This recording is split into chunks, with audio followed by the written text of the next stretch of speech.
Nu skal vi kigge på sommergrej til havrefiskeriet.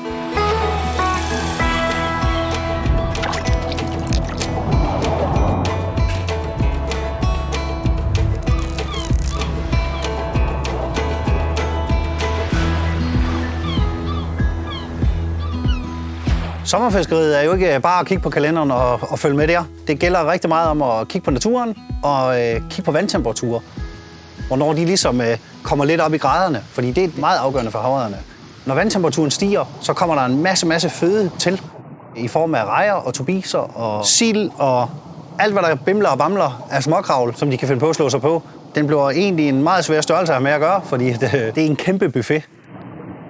Den er så meget koncentreret på det, den nu finder havrederen. Hvis den spiser turbiser, så spiser den turbiser. Så kan du servere den nok så mange fine rejemader.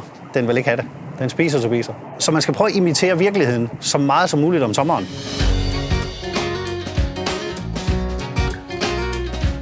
Ja, og hvad er virkeligheden så? Den ligger faktisk lige her på bordet. Vi har fundet en turbis til dagens anledning, for lige at vise jer, hvordan den egentlig ser ud, sådan en på klods hold. Det er sådan en her, med de her sølvbue og lidt olivengrøn ryg. Havrederne, de er jo sindssygt glade for turbiser, og det er ikke så lang tid siden, at de for alvor begyndte at komme op nu her, når det begyndte at blive varmt. Det er jo altså bare havrederguft, det er det, de render og spiser inde ved kysten. Så som man kan se, så kan vores blink næsten aldrig blive for store. Og den sprætter bare det ud af. Og der er rigtig mange gode imitationer af turbisen.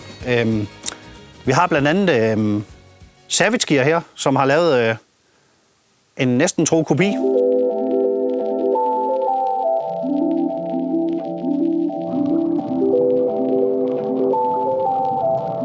De er ikke langt fra hinanden. Det er i hvert fald tæt nok på til, at havrederen føler sig snydt nogle gange. Sølvpilen fra Vestin er jo også en gammel klassiker, som virkelig har fanget mange havredere. Der findes bare mange blink, som efterligner farvemæssigt. Det her det er også en Vestin sølvpil i en anden kulør, med den her samme rygfarve her. Det er også en af de rigtig gode, der har fanget mange fisk gennem tiden. De små salty wobblere, de er jo så godt nok lidt tykke og små i det, men farvemæssigt, så efterligner de. De kan efterligne både en lille turbis og en lille sild. De er også talrige nu og er på havredens menukort. Absolut som en af favoritterne.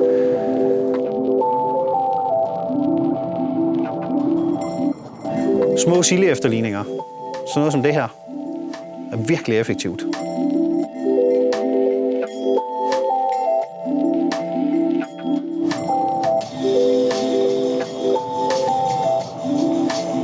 Lange, smalle blink, turbisform, lidt ligesom virkeligheden. Den her den er meget blank, den kan jeg godt lide at bruge, når det er sådan lidt overskyet vejr. Sådan en, der blinker en lille smule, ligesom turbisens bue egentlig gør.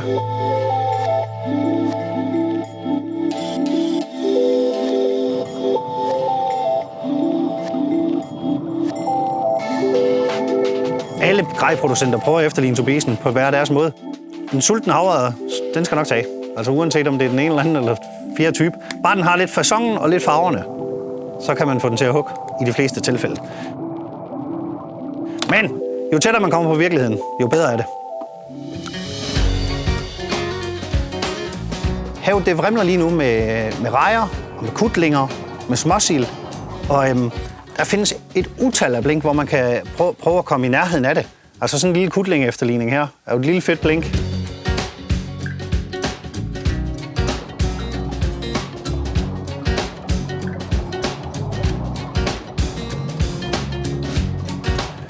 Tit og ofte i sådan noget fjordvand og sådan noget stadigvæk, hvor havrederen også kommer ind, kan sådan en her være rigtig giftig. Små bitte gennemløbere, som efterligner småfisk. De kan ligne både en hundestejle, og de kan ligne små turbiser, små hornfiskeyngel, småsild. Så kan man bruge bitte små flueimitationer. Rejer er jo også favoritføde for havrederen. Hele året rundt, mere eller mindre, når de er der. Og de er talstærke nu. Nogle gange, når jeg står og forklarer folk, at sådan noget som det her kan være ekstremt effektivt om sommeren. Lille bitte tangloppe efterligning. Så kan folk virkelig sådan tænke, hvad sådan en lille bitte krog ude i så stort et hav. Men det er nogle gange sådan noget, der skal til. Sådan noget helt mikroskopisk noget, hvor man tænker, at hvad skulle en 5 kilos havredder få ud at spise sådan en her? Men det gør de.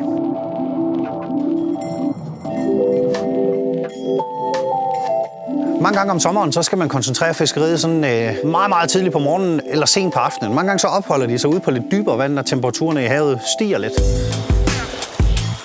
Nu går vi efter havørred, og det er sensommer, og det er rigtig varmt, så vi skal have noget dybt vand, og vi skal have noget strøm. Og det har den her plads. Om aftenen trækker de ind til kysten for at spise hele natten, og så trækker de ud igen, når det bliver lyst og varmt. Så nogle gange så skal man prøve at vende lidt rundt på døgnet, når man gerne vil fange havørred om sommeren. Prøv at fiske de sene timer, gerne lidt ind i natten. Ellers så stå rigtig, rigtig tidligt op og tage ud, inden de trækker ud igen. Jeg har næsten oplevet det bedste fiskeri tidligt om morgenen, faktisk. Det er mega spændende, og så ser man naturen vågen, og det er en helt vildt fed måde at fiske på. Noget, jeg virkelig dyrker og værdsætter højt. Der er ro derude, og det giver nogle fede oplevelser.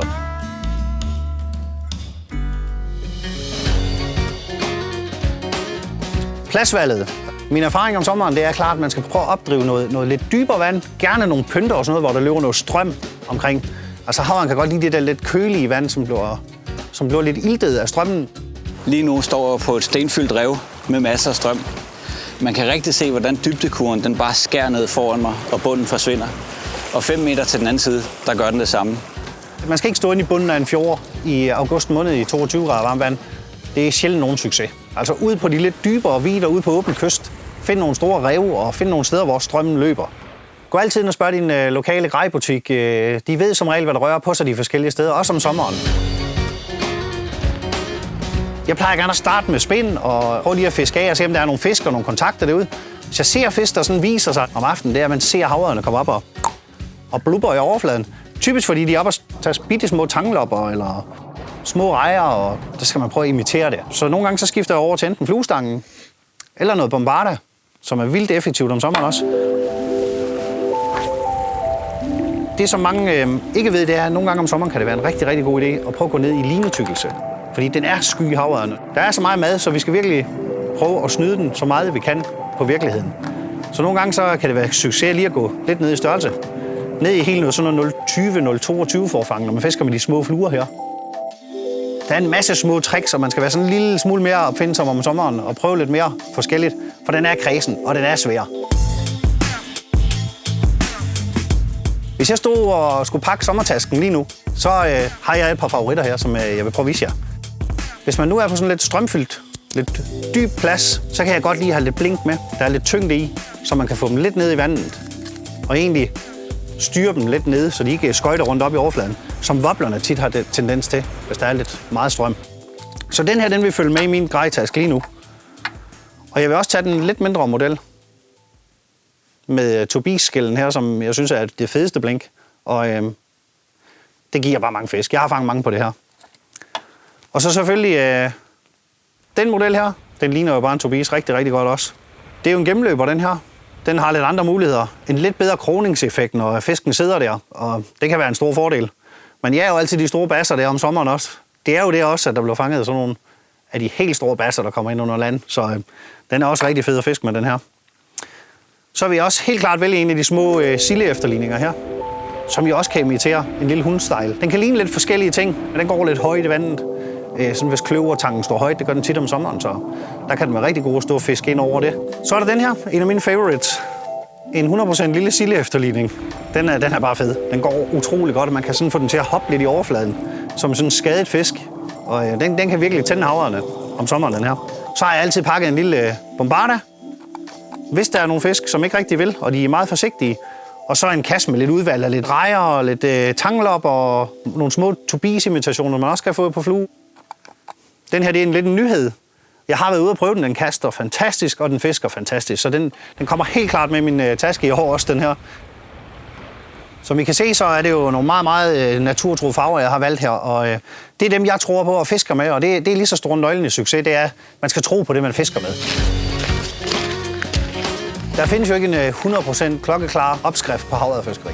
Det her det er, hvad jeg har opbygget af erfaring, og ligesom lærer der mange andre også, og suget til mig gennem mange, mange år på kysten. Det kan være, at du fanger din livs havørred på et rødt blink inde i bunden af en fjord i august måned.